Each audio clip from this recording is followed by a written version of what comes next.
ही नहीं रहे हो लेकिन। आ गई। ठीक है, आज मदर्स डे के उपलक्ष्य में आप अपनी मम्मी को क्या मैसेज देना चाहती हो? मेरी मम्मी को मैसेज ये देना चाहती हूँ, आप हमेशा स्वस्थ रहो, हेल्दी रहो, खुश रहो। आपकी खुशियों के लिए हम दुआ करते हैं प्रभु से।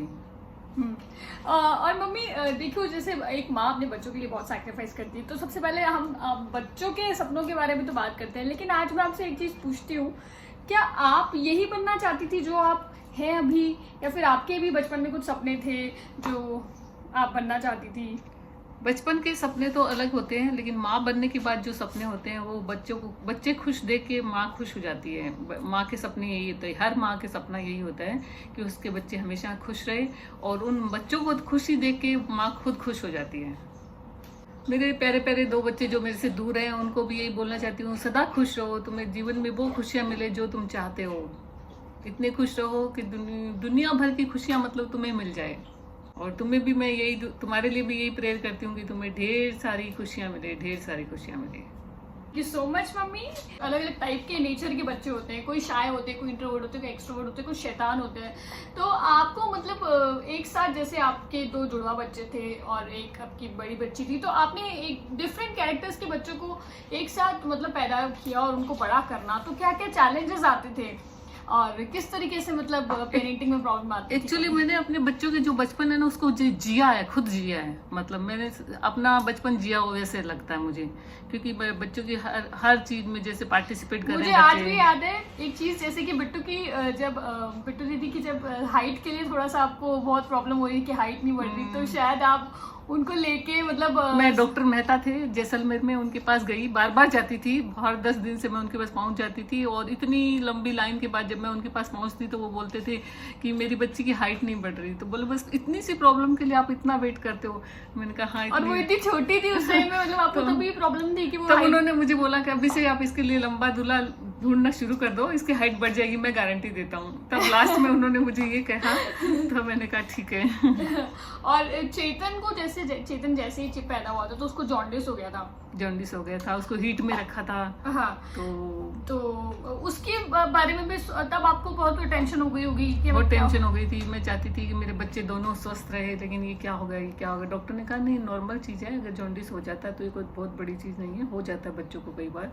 लेकिन फिर भी मुझे बहुत चिंता हो गई थी, और मैं बार बार यही चिंता कर रही थी कि चेतन जल्दी से ठीक हो जाए। और एक और चीज, मेरा भी कान चिपका हुआ था कुछ, और आपका कान है ना, जब या मैं रो नहीं रही थी शायद, ऐसा कुछ हुआ था। डॉक्टर आया, और जैसे आप हुए थे एक दूसरे दिन की बात है, डॉक्टर आया जब राउंड पे, तो मैंने डॉक्टर को कहा, डॉक्टर इसका देखो कान चिपका हुआ है और ये रो नहीं रही है। तो डॉक्टर ने उसको उल्टा लटका के रुलाया, मैंने उसका कान बता दिया। तो ये तो थे कुछ फनी इंसिडेंट हमारी लाइफ से रिलेटेड, और मुझे पूरा यकीन है कि आप लोगों की भी काफ़ी सारी मेमोरीज होगी अपनी माँ के साथ में। तो वो आप कमेंट सेक्शन में जाके कोई एकदम मज़ेदार किस्सा अगर आपको ऐसा कुछ याद आ रहा है तो मुझे बताएं ज़रूर, हम भी इंजॉय करें, आप भी इंजॉय करो। और एक दिन काफ़ी नहीं होता मम्मी आपको ग्रैटिट्यूड शो करने का या फिर थैंक्स बोलने का, क्योंकि माँ से ही पूरी दुनिया है, माँ से ही हमारा जन्म हुआ है। तो मेरे को लगता है सारे दिन ही आप। और एक बात और बताऊंगी कि जो मेरी माँ, जब मैं छोटी थी तो मेरी माँ को हमेशा गाना सुनाया करती थी, ओ माँ तू कितनी अच्छी है। और एक बार ऐसा कुछ हुआ भी था ना कि आप गाना सुना रहे थे तो कोई रोने लग गया था। हाँ, एक बार जब मैं गाना सुना रही थी तो कोई रोने लग गया, तो मुझे समझ में नहीं आया कि मैं गाना अच्छा नहीं गाया, कि क्या प्रॉब्लम हुई, क्योंकि मैं इतनी बड़ी नहीं थी समझने के लिए कि इस गानों को कि क्यों रो रहा है, सामने वाला क्यों रो रहा है।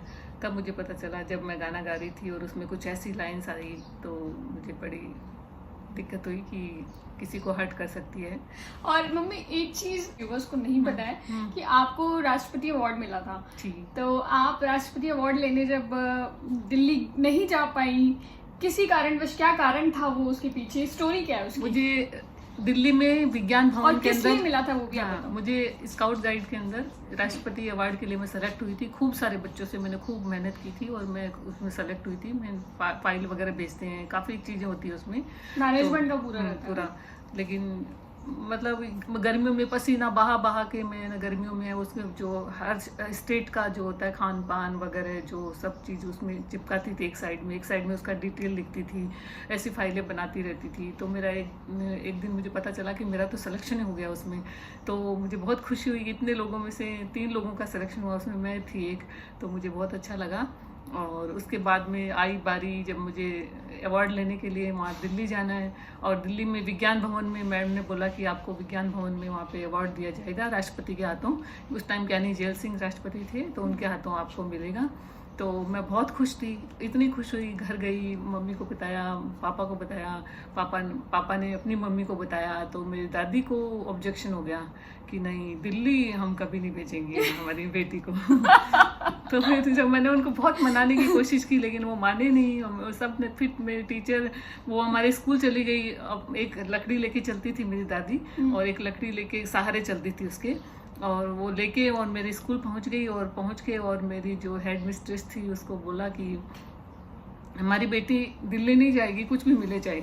तो मेरी टीचर ने बोला कि इसको गोल्डन चांस है ये, तो इसके लिए तो इसको जाना चाहिए और इसको भेजना चाहिए आपको, आपके लिए भी खुशी की बात होनी चाहिए। तो उन्होंने बोला नहीं नहीं, दिल्ली तो हम बिल्कुल नहीं भेजेंगे।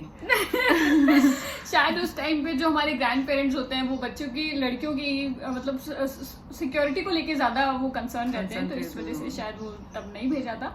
लेकिन ऑब्वियसली तब वो आपको अवार्ड मिला भी था आपके कॉलेज में, आपके स्कूल में, वो घर तक आया था, है ना? अवार्ड आया था मेरे, बहुत खुशी की बात थी मेरे लिए। लेकिन मुझे दुख इस चीज़ का था कि मैं उसको लेने के लिए विज्ञान भवन में नहीं जा पाई। हाँ बिल्कुल, क्योंकि मेरी फैमिली ने अलाउ नहीं किया। हालांकि मेरी मम्मी पापा राजी थे, लेकिन मेरी दादी को ऑब्जेक्शन था। तो फिर सब लोग दादी का ही कहना मानते थे, तो फिर उसके बाद में मैं नहीं गई। तो ये चीज का आपने बचपन से बहुत ध्यान रखा है कि आपको जो चीजों के लिए मना किया गया, आपने अपने बच्चों पे ऐसी कोई बंदिश नहीं लगाई कि इसलिए इसी बात को सोच के मैंने सोचा, जब मुझे राष्ट्रपति अवार्ड मिल रहा था तब मेरी दादी ने मुझे भेजा नहीं दिल्ली, और मुझे बहुत दुख हुआ था। तो मैंने सोचा मैं अपने बच्चों पे कोई भी बंदिश नहीं लगाऊंगी कि जिससे कि उनको कोई प्रॉब्लम हो। अगर मैं उन पे बंदिश लगाऊंगी तो उनको भी इतना ही दुख होगा जितना दुख मुझे हुआ था राष्ट्रपति अवार्ड लेने जब मैं नहीं जा पाई।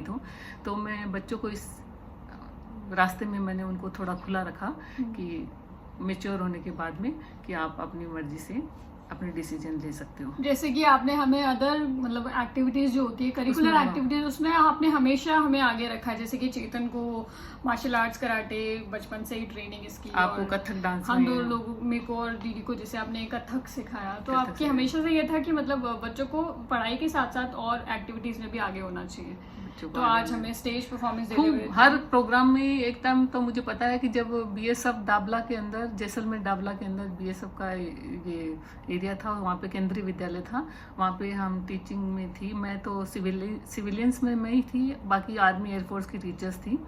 तो डीआईजी आने वाले थे, तो 10 परफॉर्मेंस थी, उसमें से कम 5-6 के अंदर चारों ने पार्टिसिपेट किया था, और उसमें गाना भी मैं गा रही थी और वो डांस कर रही थी। और मुझे ये भी याद है कि डीपीएस में भी शायद जब चारों चीजों ने एक बार जब डांस मतलब एनुअल फंक्शन में पार्टिसिपेट किया था, तो पहले कथक किया, उसके बाद में 2-3 बैक टू बैक परफॉर्मेंसेस जाती थी। मम्मी मेकअप उतार रही है, कपड़े पे दूसरे जल्दी चेंज कर रही हूँ, चेंज जल्दी से, इसका मिस नहीं हो जाए।